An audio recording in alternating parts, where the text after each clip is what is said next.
കഴിക്കുന്നെങ്കിൽ, വഴിപാട് കഴിക്കുന്നെങ്കിൽ എങ്ങനത്തെ മൃഗത്തെയാ? പിന്നെയും കുഴഞ്ഞു. കന്നുകാലി എന്ന് വേണം യാഗം കഴിക്കാൻ. കന്നുകാലി അതുമായി കന്നുകാലി എന്ന് പറഞ്ഞാൽ മനസ്സിലാകാനുള്ള ഒറ്റ വാക്കി പറയാം. കന്നുകാലി എന്ന് പറഞ്ഞാൽ വീട്ടിൽ വളർത്തുന്നതാണ്. വീട്ടിൽ വളർത്തുന്നതാണ് കന്നുകാലി. നമ്മൾ പറയല്ലേ ആ വീട്ടിൽ കന്നുകാലി ഉള്ളതാണ്. വീട്ടിൽ വളർത്തുന്നതാ കന്നുകാലി. നാട്ടിൽ വളരുന്നതുണ്ട്, ചന്തയ്ക്കകത്ത് വളരുന്നതുണ്ട്. വീട്ടിൽ വളർത്തുന്നതിന് വേണം ഹോമയാഗം കഴിക്കാൻ. എല്ലാത്തിനും പ്രമാണമുണ്ട്. ചുമ്മാ നടക്കുന്നവനെല്ലാം കയറി ദൈവത്തെ ആരാധിക്കാൻ ഒക്കത്തില്ല. ആ തമ്പേറിന്റെ ശബ്ദം കേട്ടാൽ കയറി വന്ന് ആത്മാവിൽ അയച്ചു പോയേക്കാം. ആരാധനയ്ക്ക് വ്യവസ്ഥയില്ലേ? ഇനി വീട്ടിൽ വളർത്തുന്നതായി കന്നുകാലി, ആടും പശുവും കാളയും പോത്തുമൊക്കെ വീട്ടിൽ വളർത്തും. വീട്ടിൽ വളർത്തുന്ന കാളയെയും ആടിനെയും വേണം ദൈവത്തിന് ഹോമയാഗം കഴിക്കാൻ. സ്തോത്രം. അതുകൊണ്ടൊക്കെ ആ കർത്താവ് അതിനെല്ലാം തുറന്നു വിട്ടതും ദൈവാലയത്തിൽ കയറി ചാട്ടവാറെടുത്ത് ഇവനെയെല്ലാം അടിച്ചത്. കാരണം പള്ളിക്കകത്ത് ബിസിനസ്സാണ്. അവന്മാർ തന്നെ പുരോഹിതന്മാരും ചിക്കിടികളും ആൾക്കാരും കൂടെ തന്നെ കാളെ കൊണ്ടുവന്നേച്ച് നമ്മൾ കയ്യും വീശി അങ്ങ് എന്നാൽ മതി. അപ്പോൾ കാശ് അങ്ങോട്ട് കൊടുത്ത്, ഇപ്പം പിന്നെ കാശ് കൊടുക്കണ്ട, കുത്തി അങ്ങോട്ട് വെച്ച് കുത്തുമ്പം കാശ് ആടി വരിക. ഇപ്പം പിന്നെ മൊബൈലിൽ കൂടെ തന്നെ അടിക്കുമ്പം മറ്റേ പുള്ളിക്ക് കാശ് അവൻ കാശുള്ള അവറാച്ചൻ ഇങ്ങോട്ട് വന്നിച്ച് അടിച്ച് നമ്പർ പറയാൻ പറഞ്ഞു. നമ്പർ അടിച്ചു, കാശ് വന്ന് കാള ഒന്ന് പാസ്റ്റർ പുരോഹിതൻ അടിച്ച് നമ്മുടെയാ കൊണ്ടുപോയി. അപ്പോൾ പുള്ളി ഉടനെ കാളെ അങ്ങോട്ട് കൊടുത്തേച്ച് ഫോൺ ചെയ്യുക, ഞാനിപ്പം ആരാധന സ്ഥലത്തിരിക്കുക, ഇവിടെ പ്രൈസ് ആൻഡ് വർഷിപ്പ് നടന്നുകൊണ്ടിരിക്കുകയാണ്, ഹാലിൽ എൻ്റെ കാളേനെയായി പാകത്തോട്ട് കണ്ടിക്കാൻ കൊണ്ടുപോകുന്നത്. Jesus, hallelujah. ഒരു അല്പസമയം എടുക്കും, കണ്ടിച്ച് കഴിയുമ്പോൾ ഞാൻ ഇച്ചിരി കഴിഞ്ഞ് വിളിക്കുക എന്ന് പറഞ്ഞാൽ യാതൊരു അനുതാപവും ഇല്ല. ഒരനുതാപവും ബിസിനസ്സാണ്. അതിന് കാളെ മേടിച്ചുകൊണ്ട് അങ്ങോട്ട് പോയിച്ച് ഒരു ശബ്ദമൊക്കെ വാഗൊണ്ട് തന്നെ വെക്കുമ്പോൾ നമ്മൾ ഓർക്കും കാളെ കണ്ടിച്ചെന്ന്. അവൻ കണ്ടിക്കല്ല, അവൻ അതിലേക്ക് കൊണ്ടുപോയിച്ച് അതിനെ ഇപ്പറേ കൊണ്ട് കിട്ടും. അപ്പോൾ ചെറിയാച്ചൻ വന്നപ്പോൾ അടിച്ചു. ഇല്ല ഇണക്കാം മൊത്തം പുരോഹിതന്മാർ തമ്മിലേ അങ്ങോട്ട് കൊണ്ടുപോയിട്ട് അതിനോട്ടൊരു അടി അടിക്കുമ്പോൾ അത് കാള അമറും അണ്ണ നമ്മൾ ഓർക്കും കണ്ടിച്ചു. കാരണം അകത്തോട്ട് ചെല്ലാനും ഒക്കത്തില്ലല്ലോ. മുഴുവൻ ബിസിനസ്സാണ്. എന്നാൽ പണ്ട് അങ്ങനല്ല. വീട്ടിൽ വളർത്തുന്ന ഒരു കാളയോ ആടിനെയോ കുറുപ്രാവിനെയോ യാഗത്തിന് കൊണ്ടുപോകുമ്പോൾ വീട് മുതൽ ഇവനെ അനുദപിച്ചായി പോകുന്നത്. ഇവൻ വീട് മുതൽ ദൈവമേ എൻ്റെ പാപം ക്ഷമിക്കണമേ, ഇതിനെ യാഗം കഴിച്ച് ഇതിനെ കണ്ടിച്ച് അതിനെ ദുർമേധസ്സെല്ലാം കളഞ്ഞ് കണ്ണമായിട്ട് നുറുക്കി യാഗപെടുത്തി വെച്ച് 2 മണിക്കൂറാ ചാമ്പലാകണമെങ്കിൽ, ഒരു ഹോമയാഗത്തിന് 2 മണിക്കൂറാ കത്തി ചാമ്പലാകാൻ. ഈ 2 മണിക്കൂർ ഇവൻ കണ്ണുനീരൊഴുക്കി അനുദപിച്ച് നിൽക്കുക. എൻ്റെ പാപം ക്ഷമിക്കണമേ, ഞാൻ ചെയ്ത അക്രമങ്ങളും അനീതികളും ദൈവം ക്ഷമിക്കണമേ എന്ന് അനുദപിച്ച് നിൽക്കുക. യാഗം കഴിക്കാൻ ചെല്ലുന്ന പുള്ളി വേറൊരു കാര്യത്തിലും ഇടപെടുകയല്ല. നെഞ്ചത്ത് കൈവച്ച് അനുദപിച്ച് നിൽക്കുക, അകത്തോട്ട് എല്ലാവരും നോക്കുകയല്ല. യമേ എൻ്റെ പാവം ക്ഷമിക്കണമേ എൻ്റെ കർത്താവ്. അപ്പോൾ 2 മണിക്കൂർ കഴിയുമ്പോൾ തിരിച്ച് പുരോഹിതൻ വന്നേച്ച് അനുഗ്രഹിക്കും. എന്നിട്ടും ലേവ്യ പുസ്തകം പഠിപ്പിക്കുന്നതും എബ്രായ ലേഖനം ചേർത്ത് പഠിച്ചത്, എന്നിട്ട് ഏകദേശം പരിഹാരം വന്നെന്നാ, അതും പൂർണ്ണ പരിഹാരം വന്നിട്ടില്ല, ഏകദേശം എന്ന് പറഞ്ഞാൽ ഈ 2 മണിക്കൂറും കരയുക, നിന്ന് അനുദപിക്കുക. സ്തോത്രം. അതുകൊണ്ട് യെശയ്യാ പ്രവചനം സങ്കീർത്തനക്കാരൻ പറഞ്ഞു, നിങ്ങളുടെ ഹോമയാഗമൊക്കെ എനിക്ക് മതി മതി മതി മതി. ദൈവത്തിൻ്റെ ഹനനയാഗങ്ങൾ പറ തകർന്നു. അപ്പോൾ വർഷങ്ങൾ കഴിഞ്ഞപ്പോൾ കാശ് കണ്ടമാനം വന്നപ്പോൾ തകർച്ചയൊന്നുമില്ല. ഒരു ഹൃദയ തകർച്ച കൂളായിട്ടാണ് വന്നിരിക്കുന്നത്, കൂളായിട്ട് വന്നിരിക്കുക. നിങ്ങൾ ശ്രദ്ധിച്ചിട്ടുണ്ടോ? യോഗത്തിന് വന്നിരിക്കുമ്പോൾ മൊബൈൽ കളിക്കുകയും പിന്നെ മിസ് കോൾ വിടുക. അവിടെ ഇരുന്നുകൊണ്ട് മറ്റേ കക്ഷിക്ക് മെസ്സേജ് വയ്ക്കുക, ഞാനിപ്പം മീറ്റിങ്ങിലിരിക്കുകയാണ്, പാസ്റ്റ് പ്രസംഗിച്ചുകൊണ്ടിരിക്കുന്നു, പിന്നെ ഒരു അനുതാപം ഇല്ലല്ലോ. ഇരിക്കുമ്പോഴല്ലോ റിയൽ എസ്റ്റേറ്റിൻ്റെ ആളിന് ഫോൺ വരുന്നത്. എന്താ പറയുക, മറ്റേത് എങ്ങനെ കൊടുക്കുന്നത്, അത് ഞാൻ പിന്നെ ഒരു 50 കൂട്ടിപ്പിടിച്ചോ, ഞാൻ യോഗത്തിനിരിക്കുക. ഇവിടെ പൊരിഞ്ഞ ആരാധന നടക്കുക. ഇവിടെ പിന്നെയും കോള് വരിക. അവൻ 50 സമ്മതിക്കുന്നില്ല. 50 ഒരു 45 പിടിച്ചോ, ഞാൻ യോഗം കഴിഞ്ഞ് ഒന്നുകൂടെ വിളിക്കാം, 45 പിടി. അനുതാപം ഇല്ലല്ലോ.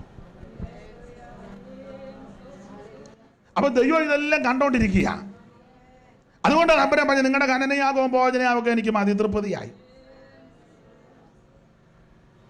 സ്തോത്രം. തകർന്നിരിക്കുന്ന മനസ്സിനെ ദൈവം നിരസിക്കത്തില്ല. അല്ല, നിങ്ങൾ അനുതാപവാക്യത്തോട് അടുത്തുവാ. അതെ, എൻ്റെ വിഷയമല്ല, ഞാൻ അങ്ങനെ അങ്ങ് പോകും. അതുകൊണ്ട് നമ്മുടെ അടുത്ത കാര്യത്തിലേക്ക് വരാം. അപ്പൊ യോബിന്റെ ഒരു വിശേഷത, ഈ പ്രശ്നങ്ങൾ വരുമ്പോൾ പ്രാർത്ഥിച്ചും ആരാധിച്ചും അതിനെ ജയിക്കും. ഒരു ദൈവ പൈതലിന് വിഷയങ്ങൾ വരുമ്പോൾ നമ്മൾ ജയിക്കുന്നത് ആരാധനയിലാണ്. ഞാൻ എൻ്റെ ചെറിയ അനുഭവത്തിൽ പറയാം, നിങ്ങളുടെ അനുഭവം എങ്ങനെയാണെന്ന് എനിക്കറിയാൻ മേല. പർവ്വതസമമായ പ്രശ്നം ഇങ്ങോട്ട് ഇളകി വരട്ടെ, നീ മുഴങ്കാലിലിരുന്ന് എൻ്റെ ശൈലി പറയുക, കൈയടിച്ച് പാട്ട് പാടി അന്യഭാഷ പറഞ്ഞ ആത്മാവിൽ കുറേ നേരം നിറഞ്ഞ് ആ മല പോലെ വന്ന വിഷയം ഈ ആരാധന കഴിയുമ്പോൾ ഒന്നുമില്ലാതാകും. അത് ആരാധനയുടെ വിശേഷത. Praise the Lord. ഒന്ന് ആരാധിച്ച് ആത്മാവിൽ നിറഞ്ഞ് ദൈവത്തെ മഹത്വപ്പെടുത്തി കഴിയുമ്പോൾ തന്നെ നല്ല ഫ്രീ ആയി. വലിയ ഭാരവുമായിട്ടാണ് വന്നത്, പക്ഷേ ആത്മാവിൽ നിറഞ്ഞു കഴിയുമ്പോൾ ശരീരവും മനസ്സും എല്ലാം ഫ്രീ ആയി. പിന്നെ നമ്മൾ സമാധാനത്തോടാണ് തിരിച്ചു പോകുന്നത്. പ്രശ്നത്തിന് പരിഹാരം വന്നെന്നല്ല, സമാധാനം ഉണ്ടാകും. അപ്പൊ യോബിന്റെ പ്രകൃതി ഏത് പ്രശ്നം വന്നാലും ഹോമയാഗം കഴിച്ച് ദൈവമായിട്ട് നിരപ്പായി പോവുക. അപ്പൊ ആരാധനയ്ക്ക് യാഗം കഴിക്കാൻ കൊണ്ടുവന്നത് കന്നുകാലിയിൽ നിന്ന് വേണം, വീട്ടിൽ വളർത്തുന്നതിന് വേണം ദൈവാലയത്തിൽ. ഇനി അതിന് വേറൊരു ആശയം കൂടെ പറയാം, മനസ്സിലാകാനാണ് പറഞ്ഞത്. ആരാധന വെളിപ്പെടേണ്ടത് സഭാഗോളിലല്ല, ആദ്യം വീട്ടിൽ വെളിപ്പെടണം.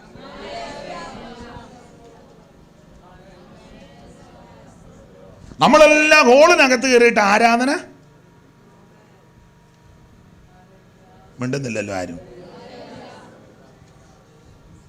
ഹോളിനകത്ത് വരുമ്പം ഇടിപിടി എല്ലാം കൂടെ വെച്ച് അടിച്ചു, മറ്റവൻ ഇങ്ങനെ കാളക്കൂത്ത് നിൽക്കുമ്പോൾ നിൽക്കി അടിക്കാൻ അവൻ നിൽക്കുക. തമ്പേറുമെല്ലാം കൂടെ ഒരുത്തൻ നാളെ കമത്തി ഇട്ടേച്ചങ്ങ് അടിക്കുന്നുണ്ട്. അവനങ്ങ് അരിശം കയറി അടിച്ചാന്നോ, കാരണം ഇങ്ങനെ വെച്ചിട്ട് അവനൊരു സുഖം വരുന്നില്ല. കമത്തി ഇട്ടേച്ച് അവനങ്ങ് പൊത്തും തല്ലേ തെളിയിച്ചവൻ നോക്കുന്നുണ്ട് എല്ലാവരും നിറയുന്നുണ്ടോന്ന്. ആരാധന വെളിപ്പെടേണ്ടത് വീട്ടിലാണ്. നമ്മുടെ ഭവനത്തിനകത്ത് ആരാധന ഉയരേണ്ടത്, വീടിനകത്ത് വേണം പാട്ടും പ്രാർത്ഥനയും. ഞാൻ നിങ്ങളും എല്ലാം സ്റ്റേജിൽ വരുമ്പോൾ നന്നായിട്ട് പാടും. വീട്ടിലോ അപ്പനും മക്കളും എല്ലാം കൂടി ഇരുന്ന് പാട്ട് പാടി പ്രാർത്ഥിക്കുമോ? അങ്ങനെയുള്ളവരെ ഓർത്ത് ദൈവത്തെ സ്തുതിക്കുന്നു. നിങ്ങൾ ശ്രദ്ധിച്ചോണം, സ്റ്റേജിൽ പാടുന്ന പല ആൾക്കാരുടെയും വീട്ടിൽ പാട്ടില്ല. പാട്ടുകാരെയൊക്കെ എനിക്ക് ധാരാളം പേരെ അറിയാം. സ്തോത്രം. എനിക്ക് വേടൊന്നും കിട്ടുന്നില്ല. എന്താ പെർഫോമൻസോ? അവർ ഇംഗ്ലീഷും കൂടി ഇരിക്കട്ടെ, ഞാൻ ഇന്നലെ വന്നതല്ലേ. സ്തോത്രം. സ്റ്റേജ് നന്നായിട്ട് തിളങ്ങുന്നുണ്ട്, പക്ഷെ വീട്ടിൽ ആദ്യം ആരാധന വെളിപ്പെടേണ്ടത് നമ്മുടെ വീട്ടിലാണ്. അപ്പനും അമ്മയും മക്കളും കൂടെ പാട്ട് പാടി ആത്മാവിൽ നിറഞ്ഞ് പ്രാർത്ഥിച്ച് ബലപ്പെട്ടച്ച് സഭയെ വന്നാൽ സഭയ്ക്കകത്ത് തീ കത്തും. ഇത് വീട്ടിൽ പാട്ടുമില്ല, പ്രാർത്ഥനയില്ല, സഭാകോളി വന്നിട്ട് പാസ്റ്റർമാർ കിടന്ന് അങ്ങനെ വില്ല് വളയം പോലെ ശക്തിയോട് ആരാധിച്ചാട്ട് ഒരിക്കൽ കൂടെ പോരാ. ഇയാളെങ്ങനെ വില്ല് വളയം പോലെ നിന്ന്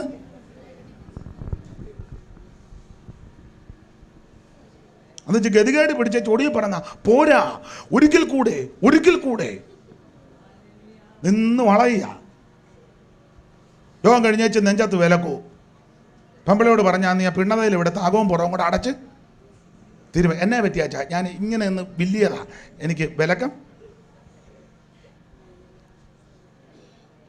വീട്ടിനകത്ത് ആരാധന വെളിപ്പെട്ടാൽ ഇവിടെ വന്ന് വില്ലണ്ട, സഭയ്ക്കകത്തും ആരാധന വെളിപ്പെടും. അപ്പൊ ആദ്യം ഹോമയാഗം കഴിക്കേണ്ടത് കന്നുകാലിന്നാ, വീട്ടിൽ വളർത്തുന്നതെന്നാ. സ്തോത്രം. അതെ. അപ്പൊ ഇയ്യോബിന്റെ പ്രകൃതി വിശേഷത യാഗം കഴിച്ച് ദൈവത്തോട് നിയമം ചെയ്യുന്നവനാ. സ്തോത്രം.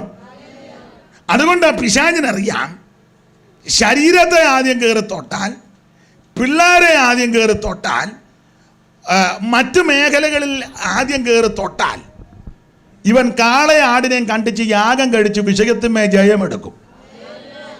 മനസ്സിലായോ? പിള്ളേരെ തൊട്ടാൽ, ശരീരത്തെ തൊട്ടാൽ യോബ് ചെയ്യാൻ പോകുന്ന പരിപാടി കാളയെ ഒന്നിനെ പിടിച്ച് കണ്ടിച്ച് ഹോമയാഗം കഴിക്കും. യാഗം കഴിച്ച് ദൈവത്തോട് നിയമം ചെയ്യുമ്പം വിഷയത്തിന് വിടുതല. അതിന് പിശാചി സൂത്രശാലി ആയതുകൊണ്ട് ആദ്യം യാഗം കഴിക്കാനുള്ളതിനെ തട്ടിത്തകർത്തു. ആദ്യം ആരാധന ബ്ലോക്ക് ചെയ്യും. ഇതുവരെ വരാത്ത അനിയത്തി ഞായറാഴ്ച പിള്ളേരുമായിട്ട് വന്നു. 2 കൊല്ലമായിട്ട് വിളിയില്ല, വർത്തമാനം ഇല്ലാത്തവള് ഞായറാഴ്ച 9 മണിയായപ്പം 2 പിള്ളേരുമായിട്ട് ഓട്ടോയിൽ വന്ന്, മനസ്സിലാകാഴിയാന്നോ അതോ സൂട്ടിച്ചെന്നെ നോക്കുന്നേ? ഉടനെ ചേടുത്തി പറഞ്ഞ, എന്നാ നിങ്ങൾ പിള്ളേരുമായിട്ട് ആരാധനയ്ക്ക് പോകും, ഞാനിനി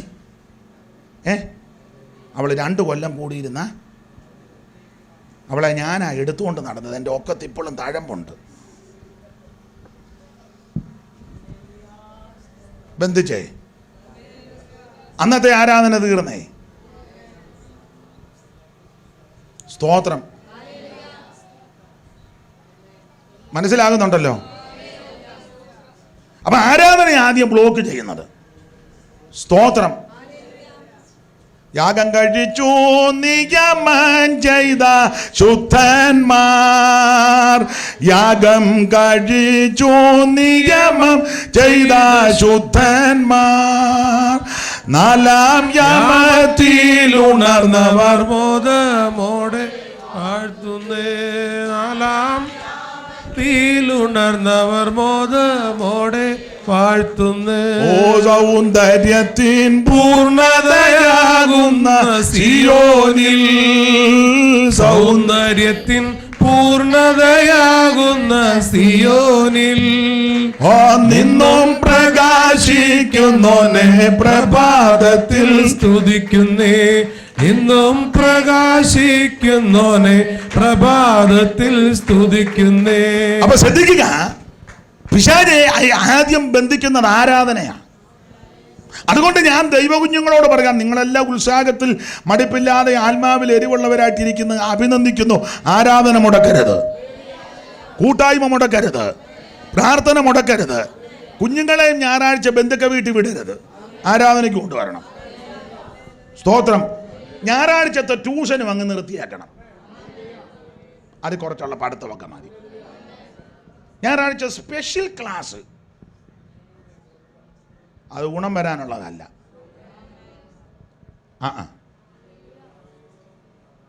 ആരാധന മാറ്റിവെച്ച ഒരു കാര്യത്തിന് പോകരുത്. ആരാധനയ്ക്ക് അങ്ങനെ കൊടുത്തു നോക്കിക്കേ, നിനക്കും നിന്റെ സന്തതിക്ക് ഒരു ദോഷവും വരികയല്ല. അഥവാ അല്പ അപാകത ഉണ്ടെങ്കിലും ദൈവം അതെല്ലാം പരിഹരിച്ച് കൊണ്ടുപോക്കോളും. ദൈവത്തിന് മഹത്വം. കുഞ്ഞുങ്ങളെ ആ നിലയിൽ നിങ്ങൾ ശീലിപ്പിക്കുന്നതിന് വളരെ അഭിനന്ദിക്കുന്നു. പ്രിയ സാറ് പറഞ്ഞത് സൺഡേ സ്കൂൾ ഇവിടെ വളരെ ശക്തമാണ്. അതങ്ങനെ തന്നെ സൺഡേ സ്കൂൾ സ്ട്രോങ് ആയിരിക്കണം. കാരണം കർത്താവ് വരാൻ താമസിക്കുകയാണെങ്കിൽ, എനിക്കങ്ങനെ വലിയ വിശ്വാസമൊന്നുമില്ല താമസിക്കുമെന്ന്, പെട്ടെന്ന് വരും. ഇനി അഥവാ പുത്രം പോലും അറിയത്തില്ലെന്നാ, അഥവാ താമസിക്കുന്നുണ്ടെങ്കിൽ നിങ്ങളെല്ലാം ഈ പരുവത്തിന് ഇപ്പം തന്നെ പരുവക്കേടായി, അധികം നാളൊന്നും കാണുകയില്ല. ചിലരുടെ ഇരിപ്പൊക്കെ കണ്ടിട്ട് ഒരാഴ്ച ഇനിയും തയ്ക്കുകയില്ലെന്നും പറഞ്ഞാൽ നോട്ടോ ഇരിപ്പൊക്കെ കണ്ടിട്ട്. അല്ല, എനിക്കങ്ങ് തോന്നിപ്പോവാ, പാസ്റ്റർ അതിന് ഒരാഴ്ച ഒന്നും ഞാൻ കാണുകയില്ല. അപ്പം നമ്മൾ അഥവാ പോകുകയാണെങ്കിൽ ഈ സഭ കൊണ്ടുപോകേണ്ടതും ഈ ദേശത്ത് കർത്താവിനെ സേവിക്കേണ്ട ഈ കുഞ്ഞുങ്ങളാണ്. അതുകൊണ്ട് ഞാൻ സഭകളിലൊക്കെ പറയും, ഇപ്പം പിന്നെ കോവിഡ് ആയതുകൊണ്ട് നിയന്ത്രണങ്ങളാണ്. സഭകൾ ഏത് കൊലകൊമ്പം ഗസ്റ്റ് വന്നാലും പിള്ളേർ വാക്യം പറയുന്നതും പാട്ട് പാടുന്നതും മുടക്കരുത്. ചില പാസ്റ്റർമാർ പറയുന്നു അനീഷ് കാവാലം വന്നിട്ടുണ്ട്, അതുകൊണ്ട് കുഞ്ഞുങ്ങൾക്ക് ഇന്ന് വാക്യവും പറയാനും ഒക്കത്തില്ല, പാട്ടുമില്ല, പിന്നെ പിള്ളേരെല്ലാം കൂടി എഴുന്നേറ്റൊരു 3 ഹല്ലേലൂയ അങ്ങനെ ചെയ്യിപ്പിക്കരുത്. അനീഷ് കാവാലം അല്ല, ഗബ്രിയേൽ വന്നെന്ന് പറഞ്ഞാൽ കുഞ്ഞുങ്ങൾ പാട്ടും പാടണം, അവർ പഠിച്ച വാക്യവും പറയിപ്പിച്ചോണം, അവർ ദൈവത്തെ സ്തുതിപ്പിച്ചോണം. അത് കഴിഞ്ഞ് വെച്ച് കാവാലവും കീവാലവും ഒക്കെ പറഞ്ഞാൽ മതി. സ്തോത്രം. കുഞ്ഞുങ്ങളെല്ലാം ദൈവത്താൽ അനുഗ്രഹിക്കപ്പെടണം, അത് ഓർമ്മയിരുന്നോണം. ഇനി സഭയുടെ പ്രസിഡന്റ് ഇങ്ങോട്ട് വരിക, പ്രസിഡൻ്റൊക്കെ അവിടെ മര്യാദയ്ക്ക് ഇരിക്കാൻ പറയണം. അവിടെ ഇരിക്കും, കൊച്ചുങ്ങൾ താഴ്ച പറഞ്ഞേച്ച് മതി. പ്രസിഡന്റ് അത്തിരിപത്തിരിയായി കൂടുതലും പറയുന്നത്. ചെറിയ സമാധാനത്തോടെ കേട്ടാൽ മതി. സ്തോത്രം. നമുക്കറിയാം പ്രസിഡന്റ് ഇത്ര ഉള്ളെന്ന്. അടുത്ത വാക്യം വായിക്കാം, അടുത്ത വാക്യം വായിക്കാം, അടുത്ത വാക്യം വായിക്കാം. തീർന്നു പാസ്റ്റേ, തീർന്നോ? അതിൽ നല്ലത് കൊച്ചുങ്ങൾ വാക്യം പറയുന്നതാണ്. ഒന്നുമില്ല, അതുങ്ങൾ വേറെ വാക്യം പറയൂല, അത് തന്നെ ഒരു അനുഗ്രഹമല്ലേ. അപ്പൊ കർത്താവ് വരാൻ താമസിച്ചാൽ ഈ കുഞ്ഞുങ്ങളെല്ലാം ദൈവത്താൽ അനുഗ്രഹിക്കപ്പെടണം. ഇങ്ങോട്ട് നോക്ക്, നിങ്ങളുടെ കാര്യമാണ് പറയാൻ. എന്തോ ഞാനിപ്പോൾ പറഞ്ഞു. ബൈബിള് ആർക്ക്? ഏത് എന്ത് ചെയ്യാ? ബൈബിൾ കൊടുത്തോ എന്നിട്ട് ബൈബിൾ കിട്ടി.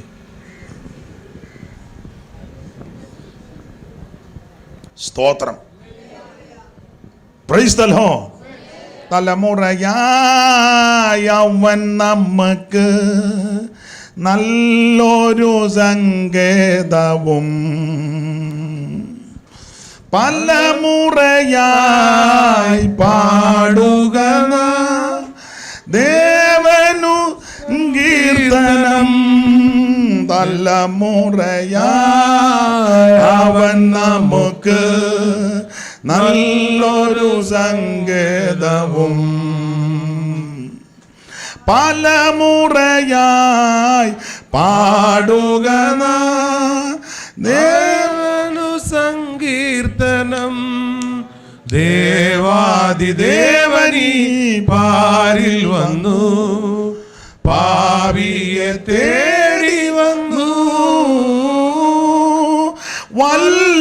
വല്ലഭനായി മരിച്ചുയർത്തു, ജീവിക്കുന്നു നമുക്കായി.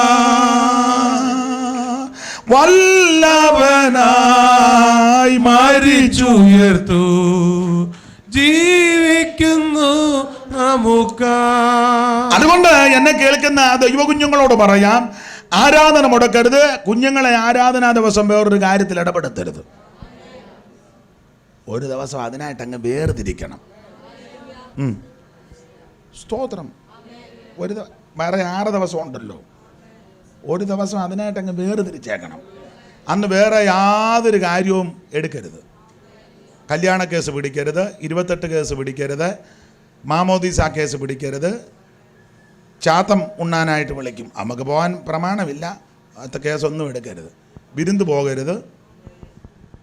അന്നത്തെ ജോലി പണി കിട്ടിയതാ. ഞായറാഴ്ച കോവിഡ് ആയതുകൊണ്ട് ഒരു ജോലി ഇല്ലായിരുന്നു, പിന്നെ അവർക്ക് ഞായറാഴ്ച ഒക്കുള്ളൂ, പോകരുത്. സ്തോത്രം. ഇപ്പം നിങ്ങൾ പറയാ ഇയാൾക്ക് പറഞ്ഞങ്ങ് പോയാൽ മതി, പോകരുതെന്ന്. ഞങ്ങളാ കിടന്ന് ഒരു ദിവസം ദൈവത്തിനായിട്ട് അങ്ങ് വേർതിരിച്ചേര്. ഒരു ദോഷവും വരികയില്ല. അറിയാത്ത വഴികളും നന്മയും ദൈവം തുറന്നു തരും. കർത്താവ് പറഞ്ഞില്ലേ, അവിടെ ഇരുന്നോ കാക്കയോട് പറഞ്ഞിട്ടുണ്ടെന്ന്. മതി. കാക്കയോട് ഒന്നാ കാക്കയോ അല്ലേ കുകിലോ കുരുവിയോ ഒക്കെ ദൈവം ചെയ്തോളും, നീ അവിടെ അങ്ങ് ഇരുന്നാൽ മതി. സ്തോത്രം ആട്ടെ. അപ്പൊ ഈ പിശാച് സൂത്രശാലി ആയതുകൊണ്ട് ആരാധനയാണ് ബ്ലോക്ക് ചെയ്തത്. അപ്പൊ പിശാചിനറിയാം, ശരീരത്തെ തൊട്ടാലോ പിള്ളേരെ കയറി തൊടുകോ മറ്റേതെങ്കിലും മേഖലയെ തൊട്ടാൽ ഇവൻ യാഗം കഴിക്കും, ജയമെടുക്കും. അതിനാ കാളയാടിനെ ആദ്യം തകർത്തത്. കാളയാടിനെ തകർത്തച്ച് ശരീരത്തെ തൊട്ടപ്പോൾ പിന്നെ യാഗത്തിന് മൃഗമില്ല. കുഴയെന്ന് കണ്ടോ? Praise the Lord. അതുകൊണ്ട് ദൈവകുഞ്ഞുങ്ങൾ വളരെ സൂക്ഷ്മതയോടെ ദൈവത്തെ സേവിച്ചോണം. കർത്താവിന് മഹത്വം. ഇയ്യോബ് ഇങ്ങനെ പരമഭക്തനായിട്ട് ദൈവത്തെ ആരാധിച്ചു പോകുകയാണ്. ആ ഭാഗമാണ് നമ്മൾ ഇന്നലെ രാത്രിയിൽ ചിന്തിച്ച് നിർത്തിയത്. ഒടുവിൽ തലമുറയെല്ലാം മാറ്റപ്പെട്ടു, സമ്പത്ത് മുഴുവൻ തകർത്തു, ഒടുവിൽ ശരീരവും രോഗത്താൽ പിടിക്കപ്പെട്ടു. അസഖ്യമായ വേദനയും വല്ലാത്ത ചൊറിച്ചിലും. സ്തോത്രം. ഈ ചൊറിച്ചിലും വേദനയും കഠിനപ്പെട്ടപ്പോൾ ചാരത്തിൽ പോയിരുന്ന് ഓട്ട് കഷണമെടുത്ത് ചൊറിഞ്ഞു. ഇങ്ങനെ അയ്യോ വല്ലാത്ത കഷ്ടത്തിൽ കൂടെ പോകുകയാണ്. ഈ കഷ്ടത്തിൽ കൂടെ പോയപ്പോൾ ഒടുവിലെ ശരീരമെല്ലാം രോഗത്താൽ പിടിക്കപ്പെട്ട അസഖ്യമായ വേദനയും ചൊറിച്ചിലും വല്ലാത്ത വ്രണങ്ങളാണ്.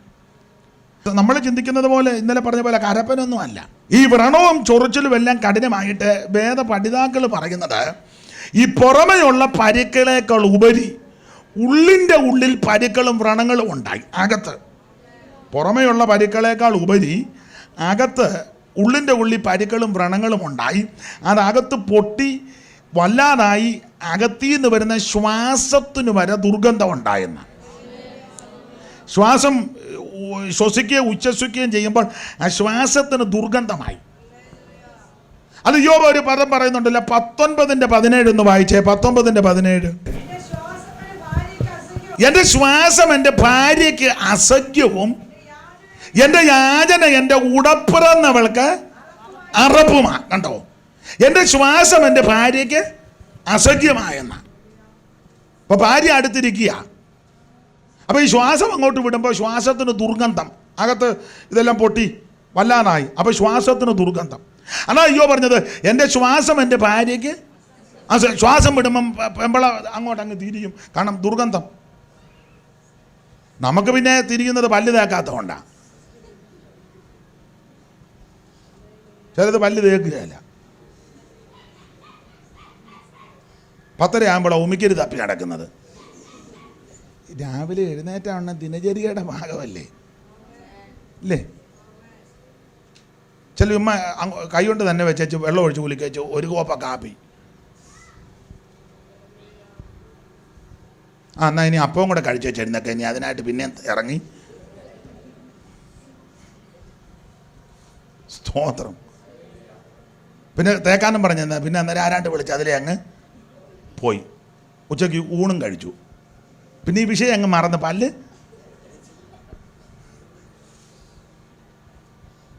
സ്തോത്രം.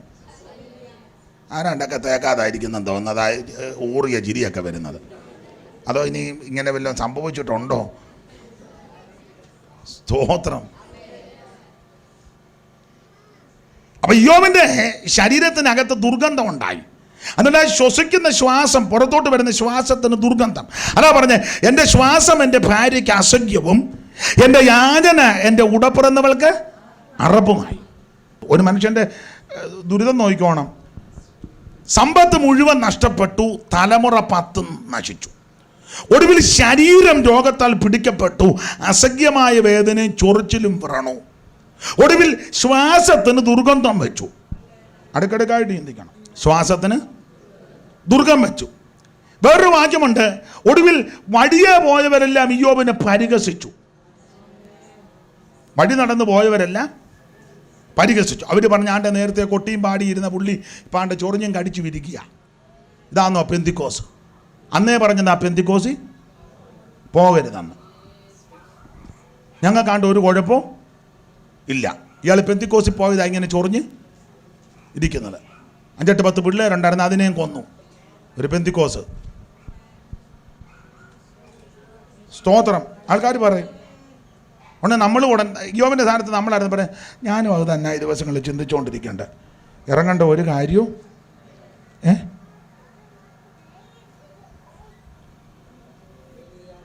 സ്തോത്രം. അതാ മാമ ഒറ്റയ്ക്കിരിക്കുമ്പോൾ ഞാനിതൊക്കെ ചിന്തിക്കാറുണ്ട്. പിന്നെ സഭയിൽ വരുമ്പോൾ പറഞ്ഞാൽ നാണക്കേടാന്ന് ഓർത്ത് ഞാൻ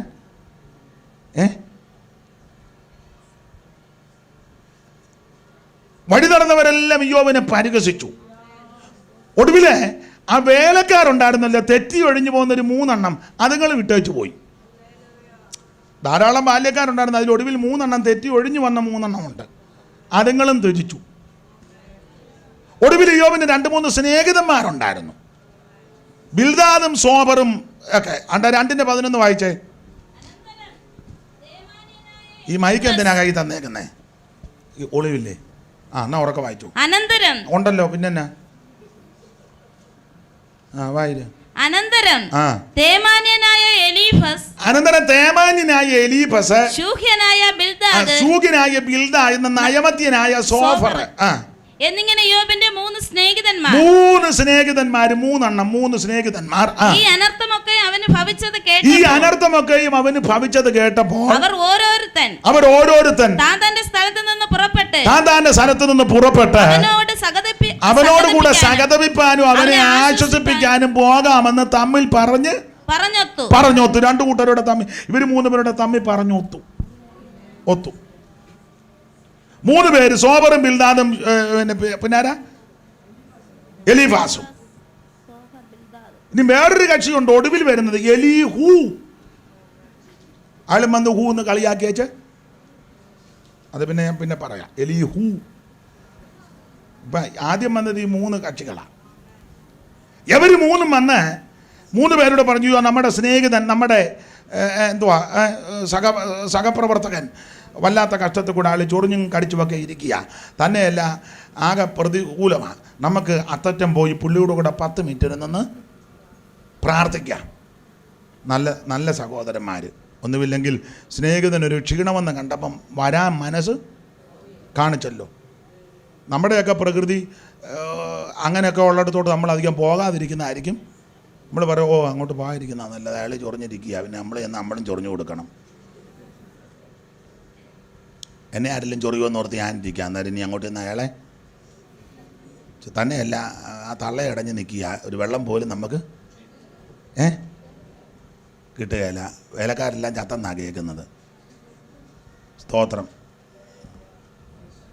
പണ്ടൊക്കെ ചെല്ലുമ്പോൾ നമുക്ക് മട്ടൻ ഫ്രൈയും ബീഫും ഒക്കെ തരുന്നത്, അതെല്ലാം ചത്ത്, ആടും കന്നാലിയല്ല ചത്ത്, ജീരകവെള്ളം പോലും കിട്ടാൻ സാധ്യത. അതുകൊണ്ട് അങ്ങോട്ട് പോകാതിരിക്കുന്ന. പിന്നെ നമ്മൾ പറയും, ഒരു കാര്യം ചെയ്യും, നമുക്ക് ഇവിടെ ഇരുന്ന് വചനം അയച്ച് പ്രാർത്ഥിക്കാം. നമ്മുടെ ഇഷ്ടം പോലെ വാക്യം ഇരിക്കുകയല്ലേ ഇവിടെ ഇരുന്ന്. എന്നാൽ ഇയ്യോബിൻ്റെ സ്നേഹിതന്മാർ അങ്ങനല്ല. അവർ 3 പേരോട് പറഞ്ഞ്, നമുക്ക് അത്തറ്റ് ഒന്ന് പോകാം, നമ്മുടെ സ്നേഹിതനല്ലേ, കച്ചത്തിൽ കൂടെ പോവല്ലേ, നമുക്ക് പുള്ളിയുടെയൊക്കെ പോയി സഹതപിച്ച് പ്രാർത്ഥിക്കാം. നല്ല സ്നേഹിതന്മാർ ആട്ടെ, പോകാൻ പറഞ്ഞൊത്തല്ലോ. മനുഷ്യൻ്റെ പ്രകൃതി കാശും പുത്തനുമുള്ള അച്ചായം ദീനമായിട്ട് കിടന്നാൽ നമ്മൾ വണ്ടി പിടിച്ചു പോകും. നടക്കാൻ മേലാത്ത തള്ളയും കൂടെ ടെമ്പോയിൽ കയറും. പരുവക്കേടുകാരനാണെങ്കിൽ ഒരു കുഞ്ഞുങ്ങൾ പോലും പിന്നെ പാസ്റ്റർക്ക് പോകാതിരിക്കാനൊത്തില്ല, ജസ്റ്റ് ഒന്ന് എന്ന് പ്രാർത്ഥിക്കും. പിന്നെ ആ വിശ്വാസി തന്നെ പ്രാർത്ഥിച്ച് ജയമൊക്കെ എടുത്ത് സാക്ഷി പറയുമ്പോഴാണ് നമ്മൾ പുറകോട്ട് നോക്കുന്നത്.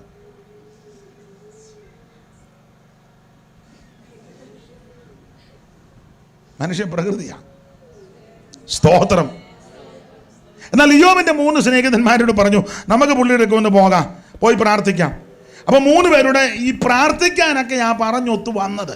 പക്ഷെ താഴോട്ടുള്ള അധ്യായം നിങ്ങൾ സൂക്ഷ്മമായി പഠിച്ച്, പ്രാർത്ഥിക്കാനാ വന്നെങ്കിൽ യവന്മാർ വന്നുവെച്ച് പാരയായിരുന്നു. ടോർപ്പുട വെച്ചാ പോയത്. നിങ്ങൾ പിന്നീട് പഠിച്ചാൽ മതി. ഒരുത്തൻ വന്നേച്ച് ഇയ്യോബ് ഇങ്ങനെ ചൊറിഞ്ഞും ഒക്കെ ഇരിക്കുക, വല്ലാതെ ഓണം. ഒരുത്തൻ വന്ന് ചോദിക്കുക, ഇതെല്ലാം കണ്ടേച്ച് പ്രാർത്ഥിക്കാൻ വന്നവനാ. അവൻ ചോദിച്ചു, നേരുള്ളവർ മുടിഞ്ഞു പോയത് എവിടാ? പ്രാർത്ഥിക്കാൻ വന്നവനാ. ചങ്കിന് നിറയ്ക്കുന്ന വർത്താനമല്ലേ. നേരുള്ളവർ. ഉടനെ മറ്റവൻ വന്നു പറഞ്ഞു, നിൻ്റെ പിള്ളേരെല്ലാം ശരിയായിരുന്നെങ്കിൽ ഇങ്ങനെ സംഭവിക്കുകയില്ലായിരുന്നല്ലോ.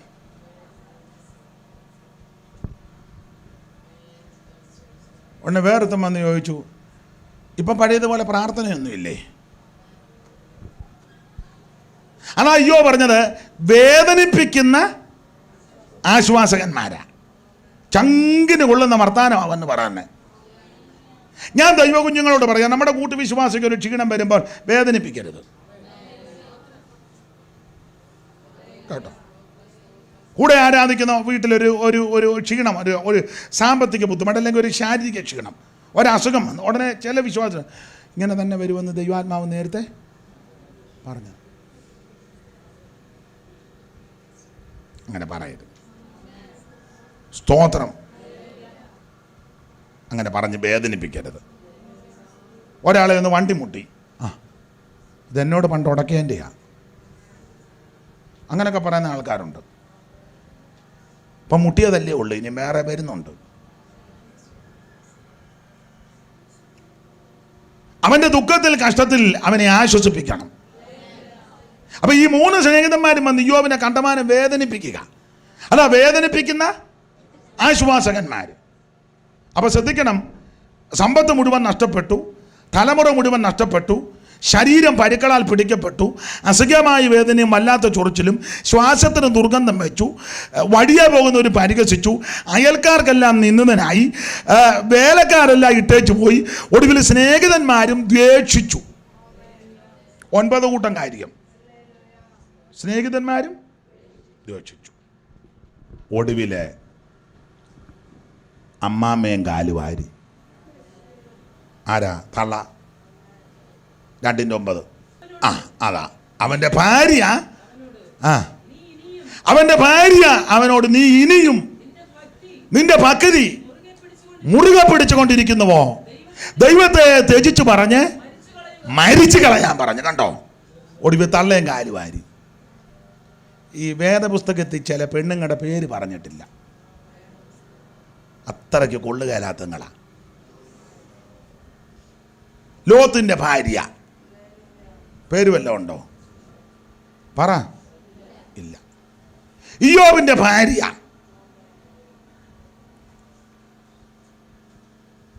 പേരുണ്ടോ? കൊള്ളുകയില്ല. അതിനാ ചിലതിൻ്റെ പേര് പോലും പറയാൻ കൊള്ളുകയില്ല. പ്രാർത്ഥിക്കാന്ന് പറയുമ്പോൾ ചൂണ്ടിക്കാണിച്ചാൽ മതി. പേര് പോലും.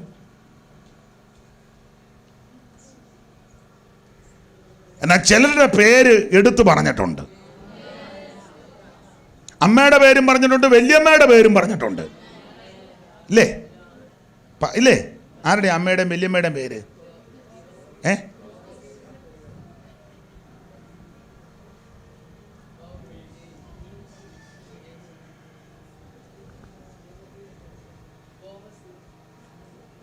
ലോവീസിൻ്റെ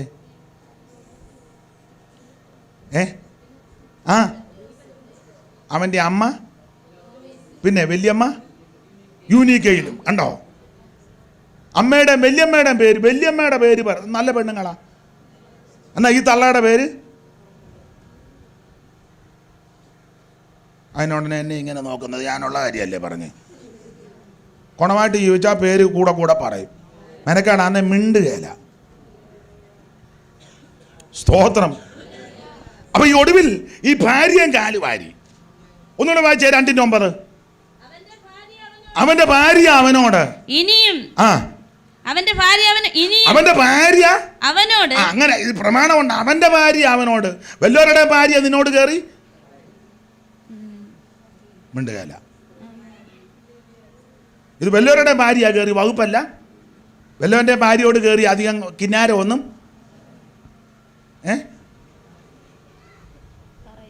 എന്നെ ഉണ്ട് അമ്മാമ്മയെ വിശേഷം അമ്മാമ്മ പറഞ്ഞോട്ടെ. അടിച്ച് നിന്റെ ഇടപാട് ദൈവം തീർക്കും.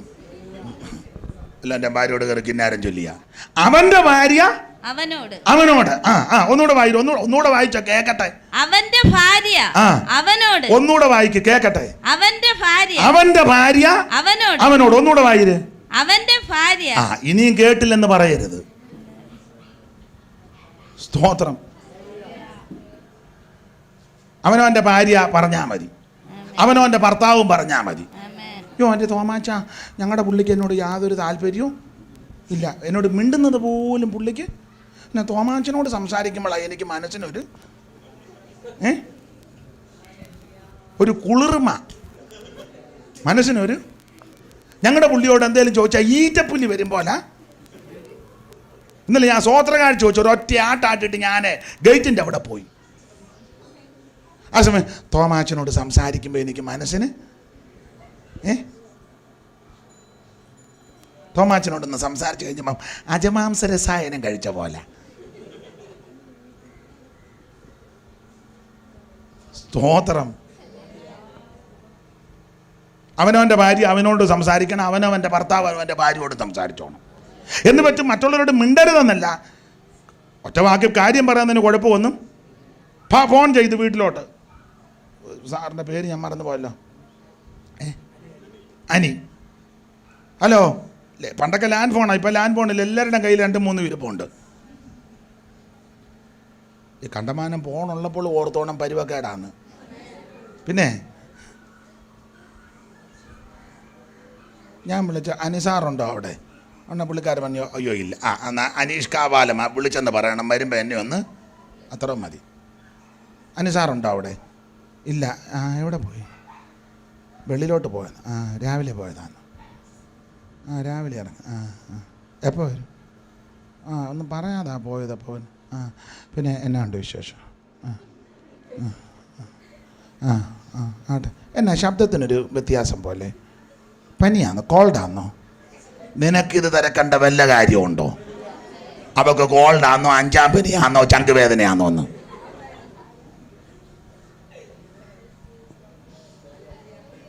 ഞാൻ തമാശായിട്ട് പറഞ്ഞതല്ല. ആത്മീക ലോകത്ത് നടക്കുന്ന കാര്യമായി പറയുന്നത്. പോട്ടെ. ഞാൻ നിങ്ങളുടെ ആഗ്രഹം പെട്ടെന്ന് 12 സൂചീകരണമെന്നായിരിക്കും. ഒന്നുകൂടെ വായിച്ചേ. അവൻ്റെ ഭാര്യ, ഒന്നുകൂടെ വായിച്ചു. അവൻ്റെ ഭാര്യ അവനോട്, നീ ഇനിയും നിന്റെ പദ്ധതി മുറുകെ പിടിച്ചുകൊണ്ടിരിക്കുന്നുവോ? ദൈവത്തെ ത്യജിച്ചു പറഞ്ഞ് മരിച്ചു കളക. ഭാര്യ പറയുകയാ. ഇയാൾ പിന്നെയും സ്തോത്രം പറഞ്ഞുകൊണ്ടിരിക്കുകയാണ്. സ്തോത്രം പറഞ്ഞ് കൊച്ചുങ്ങളെയല്ല കൊന്നു. ഗ്ലോറി പറഞ്ഞ് കന്നാലിയെല്ലാം കൊന്നു. കൊച്ചുങ്ങളി ചത്തപ്പോൾ ഞാൻ ധരിച്ചത് ആ വേലക്കാരൻ ചെറിയാച്ചനെങ്കിലും കൂടെ പിന്നെ അവനെയും കൊന്നു. മുഴുവൻ കൊന്ന ചെയ്യാൾ. ഇനി എന്നാൽ ഇയാൾക്ക് ആവതുണ്ടോ? അതുമില്ല. അടുത്തിരിക്കാൻ പോലും ഒക്കത്തില്ല. നാറ്റ കേസ്. ഒടുവിൽ തള്ളച്ചി പറയുക, ദൈവത്തെ തേച്ച് പറഞ്ഞ് ചാകടോ. എഴുതിയിട്ടില്ലെങ്കിൽ ഞാൻ അതിൻ്റെ മറുവശം പറയാം. ഇയാൾ ചാക്, ഞാനെങ്കിലും പോയി 2ാമത് കെട്ടിയൊന്ന്. അങ്ങനെ എഴുതിയിട്ടൊന്നുമില്ല. ആശയം അതൊക്കെ തന്നെ. താനിങ്ങനെ ചൊറിഞ്ഞും കടിച്ചു ഇരിക്കുന്നിടത്തോളം കാലം എനിക്കൊന്ന് കെട്ടാനും.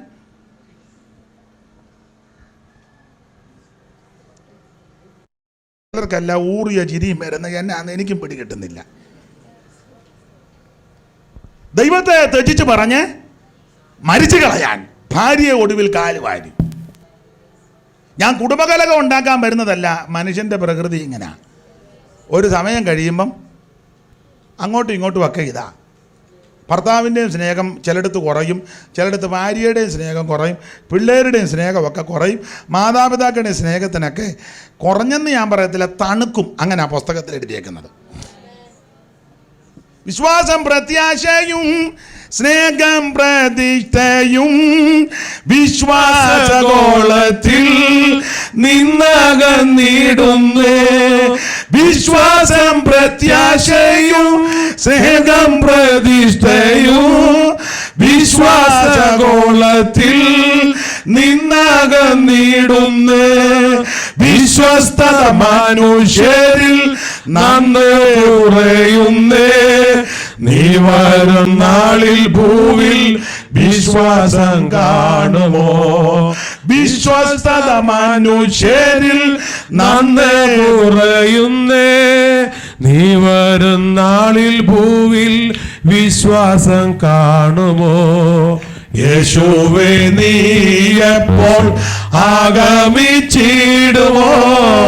ആശയാൽ കാത്തു ഞാൻ നിന്നിടുന്നു. യേശുവേ നീ എപ്പോൾ ആഗമിച്ചിടുമോ? ആശയാൽ കാത്തു ഞാൻ നിന്നിടുന്നേ. അപ്പോൾ ഇവിടുത്തെ സ്നേഹത്തിനെല്ലാം കുറവ് വരും, തണുക്കും. സ്നേഹമെല്ലാം തണുക്കും. ഒടുവിൽ ഭാര്യ പറഞ്ഞ, നീ ഇനിയും ദൈവത്തെ ത്യജിച്ച് പറഞ്ഞ് മരിച്ചു കള. ഭക്തി മുറുകെ പിടിച്ചുകൊണ്ടിരിക്കുകയാണോ? വിട്ടുകള. പിന്നെ ഞാൻ തീർത്ത് ചിലർ പറയുന്നത് അയാൾക്ക് സഹോദരിമാരെ കാശിന് ഇഷ്ടമല്ലെന്ന എന്നെപ്പറ്റി അഭിപ്രായമാണ്. നല്ലതാണെന്ന് ഞാൻ പറയും. കൊള്ളുകേലെന്ന് തന്നെ പറയും. എന്നാൽ ഞാൻ ഈ സഹോദരിക്കൊരു ചെറിയ ഒരു വിശേഷത പറയുക. ചെറുത് ആട്ടെ. ഇത്രയും നാളും സഹിച്ചു കൂടെ നിന്നല്ലോ. അങ്ങേറ്റം പറ്റിയപ്പോഴല്ലേ തള്ള പറഞ്ഞത്. നമ്മളായിരുന്നെങ്കിൽ ആദ്യത്തെ കാള എത്തപ്പോഴേ നമ്മുടെ ബാഗ് എടുത്തോണ്ട് ഞാൻ ധനുവച്ചപുരത്തിന് പോവുക, പിന്നെ ഫോൺ ചെയ്ത് വിളിച്ചാൽ മതി, കാളയെല്ലാം കഴിയുമ്പോൾ അന്നേരം ഞാൻ ഒരുവൻ ഇത്രയും സഹിച്ച് നിന്നല്ലോ, അത് വലിയ കാര്യം. അപ്പം നിങ്ങൾ ശ്രദ്ധിക്കണം, എല്ലാം തനിക്ക് പ്രതികൂലമാണ്, എല്ലാം പ്രതികൂലമാണ്. സമ്പത്ത് നഷ്ടപ്പെട്ടു, തലമുറയെല്ലാം നഷ്ടപ്പെട്ടു, ശരീരം രോഗത്താൽ പിടിക്കപ്പെട്ടു, അസുഖമായ വേദനയും പരിവും ചൊറിച്ചിലും, ശ്വാസത്തിന് ദുർഗന്ധം വെച്ചു, വഴി നടന്നു പോയവരെല്ലാം പരിഹസിച്ചു, അയൽക്കാർക്ക് നിന്ദനായി, അവൻ സ്നേഹിതന്മാരെല്ലാം തന്നെ ദ്വേഷിച്ചു, ആ വേലക്കാരി വിട്ടേച്ച് പോയി, ഒടുവിൽ ഭാര്യയും കാലുവാരി 10 കൂട്ടം കാര്യം, എല്ലാം പ്രതികൂലമായി. ഇനി അതിന് വേറൊരു വിഷയമുണ്ട്, എല്ലാം പ്രതികൂലമാകാൻ കാരണമുണ്ട്. വേറൊരു വാക്യമുണ്ട്, ഇയ്യോബ് ഇതെല്ലാം ഒരിക്കൽ ഭയപ്പെട്ടതാ, ഭയപ്പെട്ടത് ഭവിക്കുമെന്നാ. ഞാൻ പേടിച്ചത് തന്നെ എനിക്ക് നേരിട്ടു. ഞാൻ പേടിച്ചത് തന്നെ എനിക്ക് നേരിട്ടു, പേടിക്കുന്നത് തന്നെ വരും.